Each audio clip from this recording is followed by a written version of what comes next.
Well, I want to make it clear. Maring tinanggi ni Attorney Nicholas Kaufman, lead counsel ni dating Pangulong Rodrigo Roa Duterte, na sila nagpapabagal sa kaso sa International Criminal Court o ICC sa kabila ng batikos mula sa ilang individual. Sa panayam sa the Netherlands, iginit ng abogado na kailangang sundin ang judicial process ng ICC para agad mapalaya si Duterte. Sa request na provisional release ng dating Pangulo, sinabi ni Kaufman na ginagawa nila ang lahat ng diskarte para ito'y maaprobahan. Ngunit, hindi nila maaaring ituloy ang nasabing request kung hindi nila mahawakan ang mga kinakailangan nilang sensitibong impormasyon na mahalaga para rito. Ayon kay Kaufman, matagal na niyang sinusubukang makuha ang nasabing impormasyon. Pero hindi niya ito maaaring paliwanag ng detalyado sa publiko sa ngayon. Ito naging pahayag ni Kaufman sa July 24 interview niya sa labas ng ICC. The nature of the delays and the obstacles are confidential, but they are the information that we haven't received, because that's basically the substance of our application is, in our opinion, crucial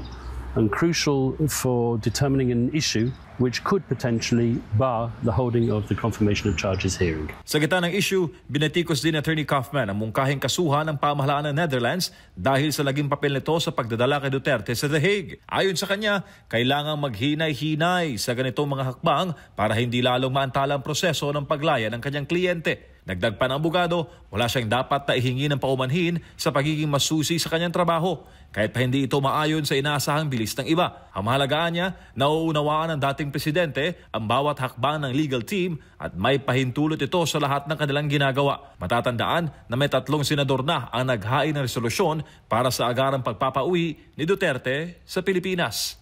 I think such an initiative on behalf of the senators is to be welcomed because it basically expresses the will of the people. However, the judges rule on evidence and rule on risk factors.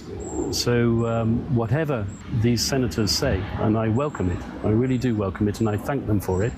Regardless, the judges have a set of rules which they use to decide whether or not an individual should be released or not.